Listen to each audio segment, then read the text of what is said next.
Alright, cadets, an intro to enemy analysis.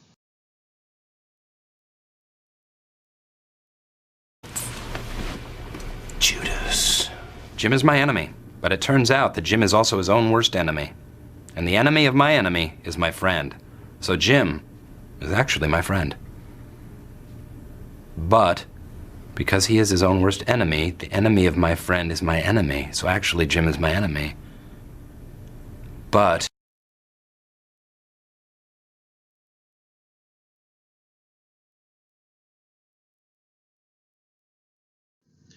Alright, that's not a good example of how to do an enemy analysis, but in this video we're going to talk about how to do a good enemy analysis. Now let's start with just a basic concept about task organizations. Alright, enemy task org is the same as doing your friendly task organization, except make sure you're using enemy icons, red diamonds, not blue rectangles. Everything else is kind of the same about how we do that.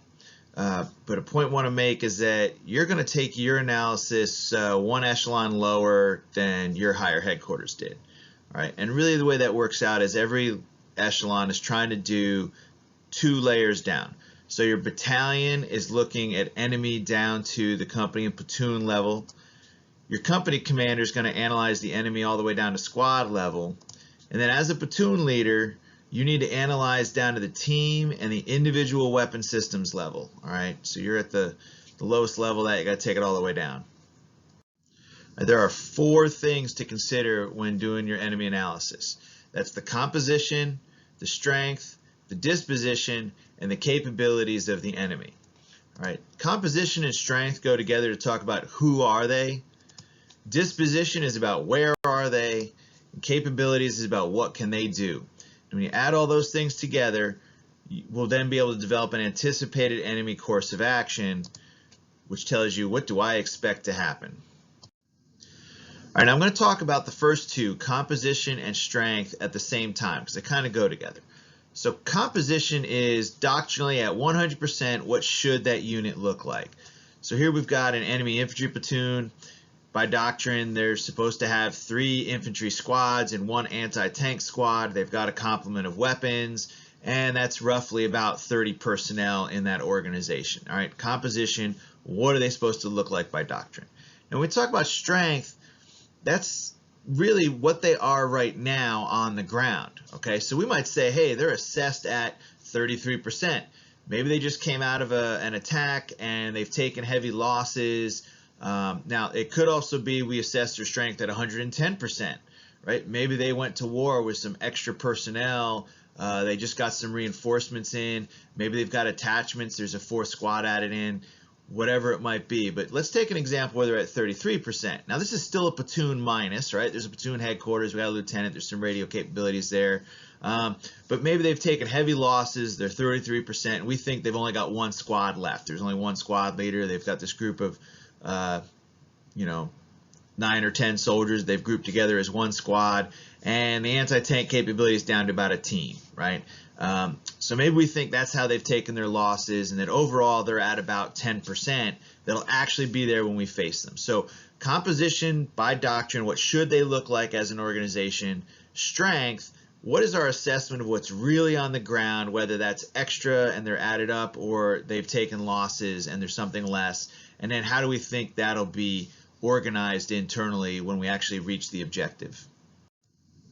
All right, enemy disposition is all about where are they located on the map. All right, how have they arranged themselves geographically in the physical space? Okay, now do we have information about exact locations? Do we get scout reports? We know that they were sighted digging in at certain places. Things like that. They're establishing themselves. We might actually have information on where they are, or if we don't have that, can we make some good guesses? Right? We use our own terrain analysis, put ourselves in the enemy's shoes, say, hey, if I had to defend this terrain, what would I do? Right? Where would I put my main defense? Where would I put an LP, OP? Hey, look, there's a great little ridge line there with good sight onto our clear avenue of approach. Maybe I put a force out there. All right, so even if we don't have any intel, we can still make some educated guesses about how they might arrange themselves. And some of that might kind of come out of information about what have we seen in the past. All right, what do we know about the enemy that we're facing? If we've been in theater for a little while, we've got some information about how they tend to operate. If it's some kind of large organized military, we might know something about their doctrine. We might have some templates that say, hey, they typically fight a certain way. So once we know there's a force there, we kind of lay that over the ground and figure out what might be the best way. All right, and then we can make some information about where are they located. So disposition is all about where are they in the space. Right, the last thing we're going to look at is capabilities. What are the enemy capabilities? And the way we analyze that is by using our 6 warfighter functions. So we want to break it out into our movement and maneuver, fires, protection, intelligence, sustainment, and mission command. All right, and analyze the enemy in terms of that. What are their capabilities, and then what are the so whats that go with that? What does that mean for me? What are the deductions I make, and how that impacts my mission? All right, so we can do some analysis from what we know. We can read the S2 information, but make sure you do your own analysis. Add to that. You know, think about what does it mean in my battle space as my platoon.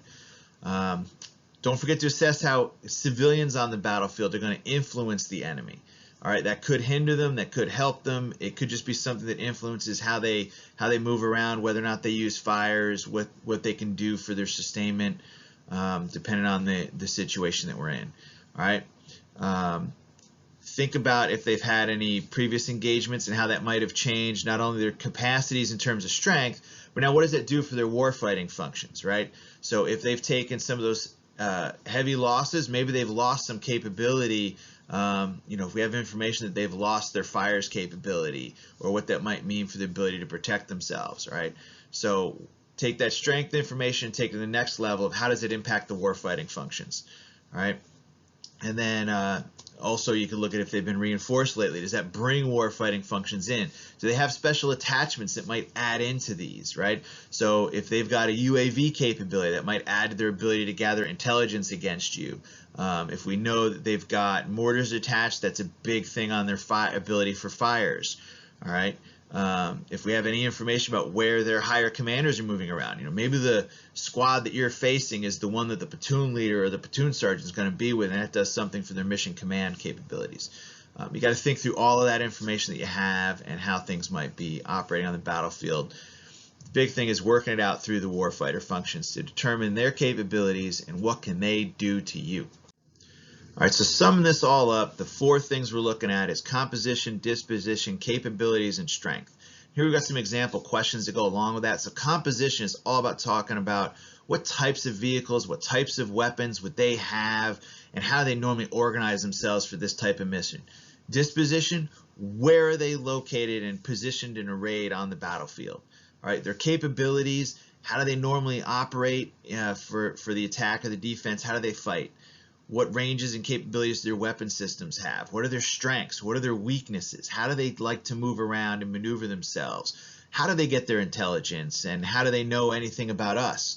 What vulnerabilities could we exploit? And how do they sustain themselves? What are the support implications for what they're trying to do? And then finally, with that strength, what do we have confirmed about what weapons or personnel they actually have, what vehicles they have available, or what we think might be going on with losses or additions and reinforcements that they have. All right, so that kind of covers it on our enemy analysis of composition, disposition, capabilities, and strength. All right.